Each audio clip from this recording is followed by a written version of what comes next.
Desperate times seek desperate measures. Hey guys, I just wanted to do a quick video on this whole impeachment circus that's going on.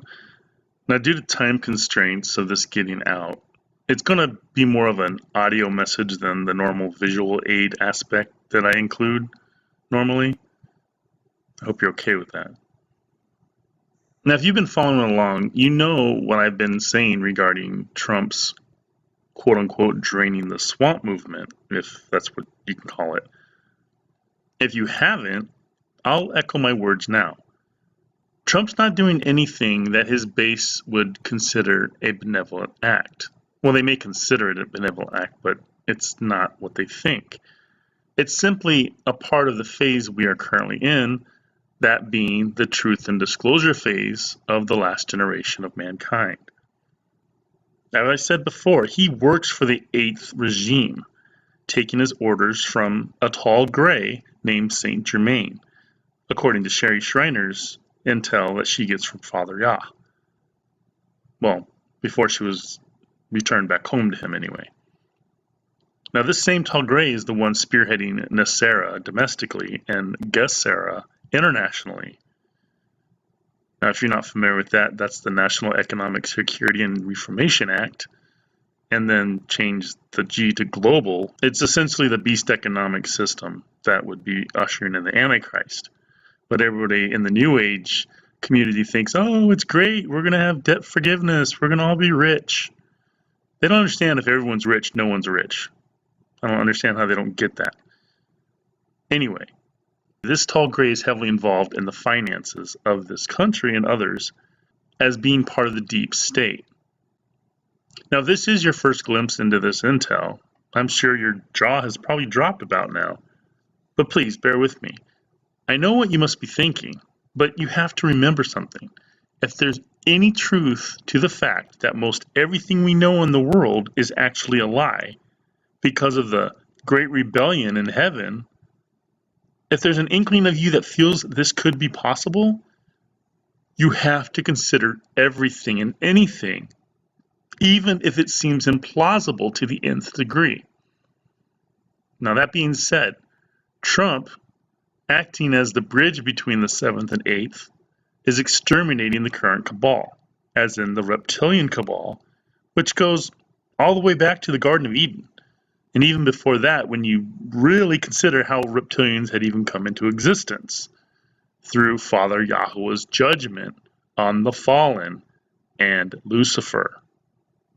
His draining the swamp is cleaning the house for the new Cabal regime and the final one on earth as we know it. Now, they're both under Lucifer's control, so he probably couldn't care less who gets to wear the big boy pants and strut their peacock feathers during the tribulation, so to speak. Okay, now stay with me. Trump was not supposed to win the selection, yes, I said selection, of 2016, at least as far as the NWO Reptilian Cabal is concerned, which includes most of Hollywood, MSM, as in mainstream media, and Congress, in both supposed political parties. They didn't know what to do when it was announced that Hillary could not mathematically win, because it was not supposed to happen that way. They weren't prepared because it had never happened in previous fixes. Yes, I said previous fixes. They were supposed to be able to continue their evil ways and things would be the norm, where they would get away with child trafficking, child rape, child sacrifices to Lucifer, whatever is required to raise their loosh, as in what they believe is the equivalent to the energy of Father's Holy Spirit, only it's the polar opposite, as in evil. Nothing was supposed to change. They've always been protected up until Trump winning because evil protects evil, at least until the truth and disclosure phase kicked in. Now, we caught a good glimpse of this when the CIA puppet Julian Assange came into the picture in 2016. Now, if it's a position of power in the world, it's probably safe to bet that that person is involved in some capacity, because that's the only way to make it to the top, or even in the middle, in a world where evil is allowed to rule the roost. Yes, allowed to rule the roost. Father allows it.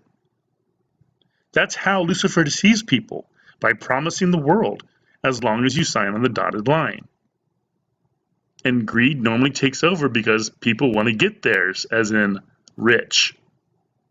Now, before I continue, I know how this must sound to some of you, but please hear me out. Again, suspend belief in what you know to be true up until listening to this message. And just consider that everything, even the assumed to be horrific horror fiction, especially the assumed to be horrific horror fiction, is in play. That, right there, is the complete opposite of what the dark side wants to see out of the public. Now, as long as it's so evil and heinous to even consider for a moment's thought, most will believe it's a lie and go on their merry way living their lives, which is exactly how evil has been allowed to rule for as long as it has. Okay, so Trump was never supposed to win, and win he did. And the powers that be realized that the fix for Hillary was blocked, which I'd imagine is unprecedented. So they immediately went into panic mode.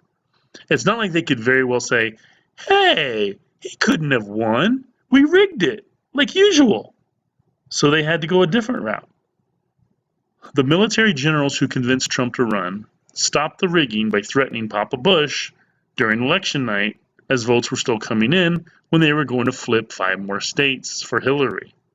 Now, from the intel I had received, they had flipped 5 states and gave her 5 states that she did not even come close to winning, and they were supposed to give her 5 more to give her the win. Now, Sherry Shriner had said that these generals, like the rest of the White Hats, are soul scout beings working for the incoming cabal, as in the 8th and final regime, just like mind-wired Trump. But the rest of Congress is of this cabal, the Reptilian cabal. Now, having said all that, not only is Trump working for the incoming cabal, but so is Obama. Think good cop, bad cop routine. But that wasn't the case during Obama's first term in office. Now, the Antichrist of the 8th regime comes out of the 7th, describing Obama to a T, as he has worked both sides, which again, both are of the evil one. Now, I'm not saying beyond a shadow of a doubt that Obama is the Antichrist. I'm just pointing out how he could fit that role. Does that make sense?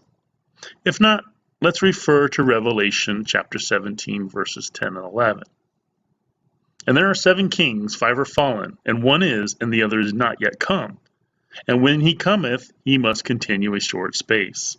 And the beast that was and is not, even he is the 8th, and is of the 7th, and goeth into perdition.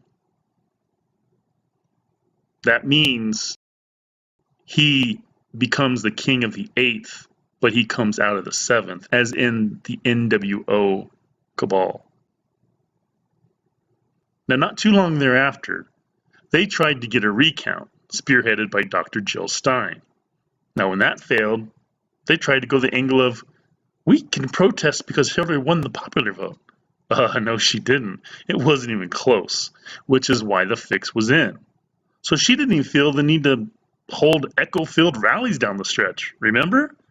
The polls had her so far ahead that she could just kick up her heels and relax in her email server room, or wherever she likes to relax. And when those didn't hold water, well, we will just have to go the Russian collusion conspiracy special investigation route, which will take 2 years and cost the U.S. taxpayers billions and lead to absolutely nothing. Again, as I've said before, I knew it would lead to zilch because foreign countries have no way of influencing a selection.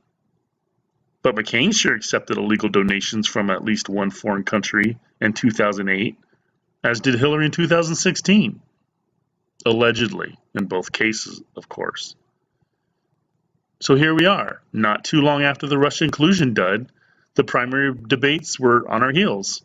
And with the Dems' hopes lying solely on the shoulders of Creepy Joe, but then seeing how many gaffes he's made in such a short amount of time, which I like to call Biden blunders, they realize they have no shot of beating Trump in 2020.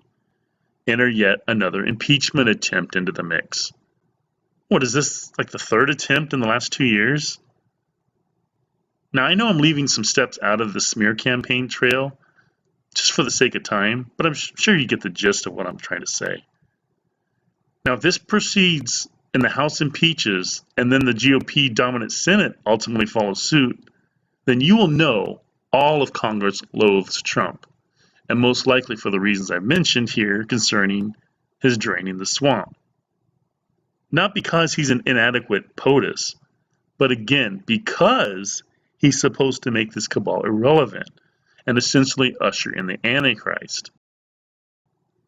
Now, Epstein will go away if Trump does, but not otherwise, because Epstein is the key to bringing most of Congress to its knees, whether he's really dead or not. I vote for not. Now, if you're old enough to remember, Clinton was impeached by the House for the whole high crime of lying under oath to a federal grand jury concerning his affair with Monica Lewinsky, but was surprisingly acquitted by the Senate. Now, I say surprisingly acquitted because, no, I was nowhere close to being groggy, much less fully awake nearly 21 years ago. So I didn't have a clue as to why they had saved him, but now I do. The deep state didn't want him replaced. In this case, though, they most certainly want Trump replaced, especially by one of theirs, in way of Pence. Now, if you don't believe me, ask murdered whistleblower Tory Smith, who was removed from this planet days before Pence was officially announced as Trump's running mate. Just do a search on YouTube for his name. Tory Smith. Smith. Again, draining the swamp looks good on the surface, but what lies beneath the surface, or in this case, the bottomless pit, as stated in Revelation 9, which is really space, outer space, is unknown to most, and nobody besides Sherry Shriner seemed to know what's going on the other side of the veil, which naturally made her appear to be sticking out like a sore thumb to most, since nobody else could corroborate what she was teaching through her ministry of fathers. Now here's where the twist comes into play of sorts. The public isn't allowed to know what's really going on as far as the real reason Trump is hated so much by MSM, Congress, and Hollywood in particular. So they basically have to play a game of code in order to keep secrets out of the public. So on a much smaller scale, look at it like a fifth grader who's going to have a birthday party, but the stipulation is he has to invite everyone in the class, including the outcasts that nobody likes, or no party will take place. Well, of course the kid agrees, but that doesn't mean he and his friends aren't going to make a plan to ensure the outcast experience is anything but fun. So they kick him under the table, whisper mean things into his ears, pull his chair out from underneath him when he tries to sit, give him a piece of cake with spit on it, anything they can do covertly without the parents catching on, just hoping he will have enough and decide to go home, or at least go hang out under the tree for the rest of the party, because he knows if he squeals on them, it will only be worse for him the following Monday. That's what we're dealing with now, where we, the public, are the parents who cannot know what's going on, and needless to say, Trump is the outcast or outsider, as it were. They know their days are numbered, so stealthily, they are doing everything in their power to remain relevant, not knowing that their god, Lucifer, is the one throwing them under the bus in order to do some house cleaning because, believe it or not, the father of lies couldn't care less who he hurts in the process, just as long as they are of mankind variety, the very species that replaced him and has fallen, since those are the only ones he can steal away from Father Yahweh, as in harboring souls, since he gets them by default if they're not believers who show their faith through good works, despite what Paul says. Yes, salvation is free, but by no means is it guaranteed. There is no such thing as once saved, always saved, quote unquote. The gospel of grace is a major deception for Father's children to stay separated from him, since there's no point to pray and, most importantly, repent for their sins when they believe grace gets them in as long as they believe. At any rate, you have to ask yourself, though, why are the Dems doing all of this? going seemingly out of their way to find any reason to oust Trump out of the Oval Office.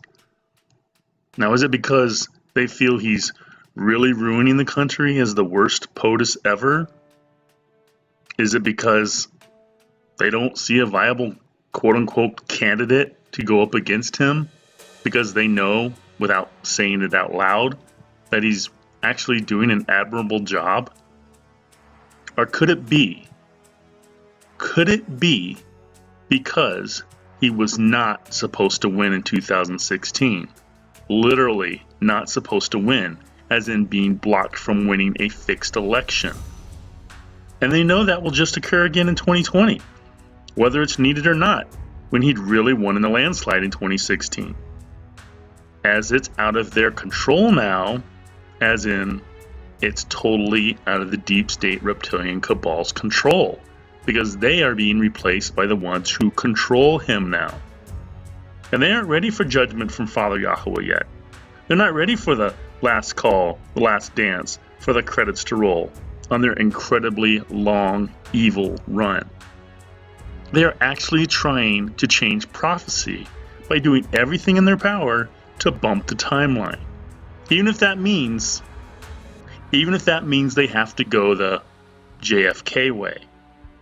That would undoubtedly lead to a civil war, because Trump's base is bigger than most think and has probably only grown in the last 3 years. Not that MSM's gonna ever mention that. So that would incite enough chaos to most likely invoke martial law. What they don't realize, though, is that what if that would only be playing into Father's judgment, where that would not knock them off the prophecy path? Because what if Trump is supposed to receive the fatal head wound? What if? God bless.